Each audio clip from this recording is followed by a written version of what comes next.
ರಕ್ತ ಕಾಶ್ಮೀರ ವಿಶೇಷ ಬುಲೆಟಿನ್ಗೆ ಸ್ವಾಗತ. ನಾನು ರಾಮ್ ಬಡ್ಗೇರ್, ನನ್ನ ಜೊತೆಗೆ ನನ್ನ ಸಹೋದ್ಯೋಗಿ ಅಖಿಲೇಶ್ ದಬ್ಬೆಕಟ್ಟೆ ಇದ್ದಾರೆ.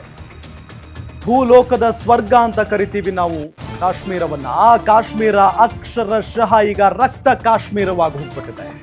ಅಲ್ಲಿನ ಸೈತಾನ್ಗಳು, ಅಲ್ಲಿನ ರಾಕ್ಷಸರು, ಅಲ್ಲಿನ ಉಗ್ರಗಾಮಿಗಳು ಅಲ್ಲಿ ಬಂದಂತ ಪ್ರವಾಸಿಗರ ಮೇಲೆ ಅಟ್ಟಹಾಸವನ್ನ ಮೆರೆದ್ರು. ನಿನ್ನೆ ಎಲ್ಲರೂ ಕೂಡ ಅವರವರ ಕುಟುಂಬಗಳ ಜೊತೆಗೆ ಅದ್ಭುತವಾಗಿ ಖುಷಿಯಾಗಿ ನೆಮ್ಮದಿಯಾಗಿ ಕಾಲ ಕಳೀತಾ ಇದ್ರು. ಏಕಾಏಕಿಯಾಗಿ ಬರ್ತಾರೆ. ನೀನು ಹಿಂದೂನಾ ಅಂತ ಕೇಳ್ತಾರೆ. ಹೌದು ಅಂತ ಅಂದ್ರೆ ಮಟಾಶ್, ಅಲ್ಲಿಗೆ ಅವರ ಕತೆ ಮುಗೀತು. ಆ ರೀತಿಯಾದಂತ ಕೃತ್ಯವನ್ನ ಅಲ್ಲಿನ ಉಗ್ರಗಾಮಿಗಳು ಮೆರೆದಿದ್ದಾರೆ. ಈಗ ಬರೋಬ್ಬರಿ 27 ಜನ ಅಮಾಯಕರು ಬಲಿಯಾಗಿರೋದು. ಹಾಗಾಗಿನೇ ಇಡೀ ಭಾರತ ಹೇಳ್ತಾ ಇದೆ, ಪ್ರತೀಕಾರ ತೀರಿಸಿಕೊಳ್ಳಲೇಬೇಕು ಈ ಉಗ್ರಗಾಮಿಗಳ ವಿರುದ್ಧ ಅಂತ ಹೇಳಿ. ಅವರನ್ನ ಯಾವುದೇ ಬಿಲದಲ್ಲಿ ಅಡಗಿ ಕೂತಿದ್ರು ಕೂಡ ಬಿಡಬಾರ್ದು ಅಂತ ಹೇಳಿ ಇಡೀ ಭಾರತ ಆಗ್ರಹಿಸ್ತಾ ಇದೆ. ಹಾಗಾಗಿನೇ ಈಗ ಪ್ರಧಾನಿ ನರೇಂದ್ರ ಮೋದಿ ಜೊತೆಗೆ ಅಮಿತ್ ಶಾ ಅವರು ಈಗಾಗಲೇ ಹೇಳಿದ್ದಾರೆ, ಪ್ರತೀಕಾರವನ್ನ ತೀರಿಸಿಕೊಳ್ತೀವಿ ಅಂತ ಹೇಳಿ.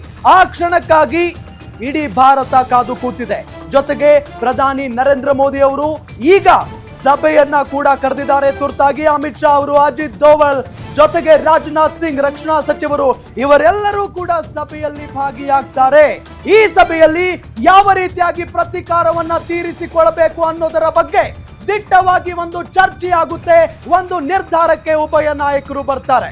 ಭೂಲೋಕದ ಸ್ವರ್ಗದಲ್ಲಿ ಸೈತಾನ್ಗಳ ಅಟ್ಟಹಾಸ, ರಣ ಅಟ್ಟಹಾಸವನ್ನ ಮೆರೆದಿದ್ದಾರೆ. ರಕ್ಕಸದಾಹಿಗಳ ಉಗ್ರ ರೂಪಕ್ಕೆ ಕಣಿವೆಯೇ ಅಲ್ಲೋಲ ಕಲ್ಲೋಲ ಆಗಿ ಹೋಗಿದೆ.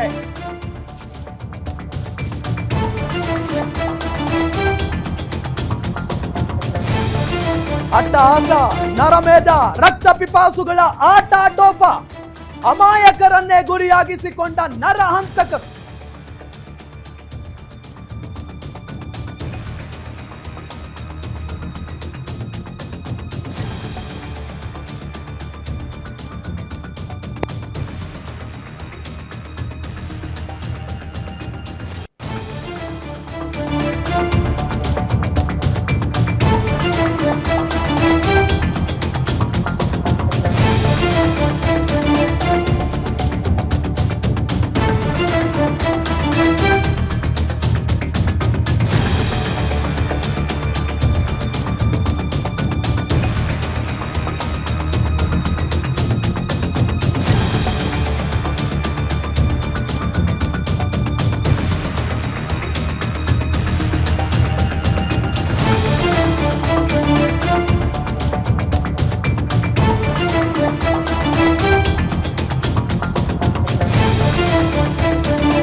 ಹಿಂದೂನಾ ಅಂತಲೇ ಗುಂಡಿಕ್ಕಿದ್ದಾರೆ ಸೈತಾನ್ಗಳು. ಹೆಣ ಬೀಳಿಸಿ ರಣ ಕೇಕೆ ಹಾಕಿದ್ದಾರೆ ಈ ರಣ ಹೇಡಿಗಳು. ಸೈನಿಕರ ವೇಷದಲ್ಲಿ ಬರ್ತಾರೆ, ಕೊಲೆಗೈತಾರೆ, ಅಲ್ಲಿಂದ ಹೋಗ್ತಾರೆ, ಎಸ್ಕೇಪ್ ಆಗ್ತಾರೆ. ಪಹಲ್ಗಾಮ್ನಲ್ಲಿ ಪಾಪಿಗಳ ಪಟಾಲಂಗೆ ಪ್ರಾಣವನ್ನ ಚೆಲ್ಲಿದ್ದಾರೆ ಅಮಾಯಕರು. ಭೂಲೋಕದ ಸ್ವರ್ಗದಲ್ಲಿ ಸೈತಾನ್ಗಳು ಅಕ್ಷರಶಃ ರಣ ಅಟ್ಟಹಾಸವನ್ನೇ ಮೆರೆದಿದ್ದಾರೆ. ರಕ್ತದಾಹಿಗಳ ಉಗ್ರ ರೂಪಕ್ಕೆ ಕಣಿವೆಯೇ ಅಲ್ಲೋಲ ಕಲ್ಲೋಲವಾಗಿ ಹೋಗಿದೆ. ನಿನ್ನೆ ಅಟ್ಟಹಾಸ, ನರಮೇಧ, ರಕ್ತ ಪಿಪಾಸುಗಳ ಆಟಾಟೋಪ ಅಲ್ಲಿ ನಡೆದಿದೆ.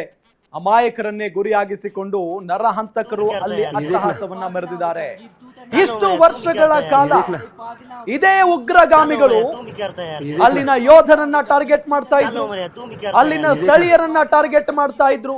ಆದ್ರೆ ಇದೇ ಮೊದಲ ಬಾರಿಗೆ ಅಲ್ಲಿನ ಪ್ರವಾಸಿಗರನ್ನ ಟಾರ್ಗೆಟ್ ಮಾಡಿದ್ದಾರೆ. ಅದಕ್ಕೆ ಕಾರಣ 10 ಹಲವಿದಾವೆ, ಹೋಗ್ತಾ ಹೇಳ್ತೀವಿ. ಆದ್ರೆ ಅಲ್ಲಿನ ಪ್ರವಾಸಿಗರು ಅಕ್ಷರಶಃ ನಲುಗಿ ಹೋಗಿದ್ದಾರೆ ಅವರ ಕೈಗೆ ಸಿಕ್ಕಿ. ನಿನ್ನೆ ಮಧ್ಯಾಹ್ನ ತಮ್ಮ ಪಾಡಿಗೆ ಪಾಪ ಪ್ರವಾಸಿಗರೆಲ್ಲ ಅವರ ಕುಟುಂಬಸ್ಥರ ಜೊತೆಗೆ ಎಂಜಾಯ್ ಮಾಡ್ತಾ ಇದ್ರು. ಕೇವಲ ಕರ್ನಾಟಕದವರು ಮಾತ್ರ ಅಲ್ಲ, ಕೇವಲ ಆಂಧ್ರದವರು ಮಾತ್ರ ಅಲ್ಲ, ದೇಶದ ನಾನಾ ಭಾಗಗಳಿಂದ ಜನ ಬಂದಿದ್ರು. ಈಗ ಮಕ್ಕಳ ರಜೆ ಬೇರೆ, ಬೇಸಿಗೆ ರಜೆ ಬೇರೆ. ಮಕ್ಕಳನ್ನ ಕರ್ಕೊಂಡು ಕಾಶ್ಮೀರಕ್ಕೆ ಹೋಗೋಣ, ಭೂಲೋಕದ ಸ್ವರ್ಗ ತೋರಿಸ್ತೀನಿ ಬಾ ಅಂತ ಹೇಳಿ ತಂದೆ ತಾಯಿಗಳು ಮಕ್ಕಳನ್ನ ಕರ್ಕೊಂಡು ಹೋಗಿದ್ರು. ಆದ್ರೆ ಅಕ್ಷರಶಃ ಭೂಲೋಕದ ಸ್ವರ್ಗ ನಿನ್ನೆ ಆಗಿದ್ದು ನರಕ.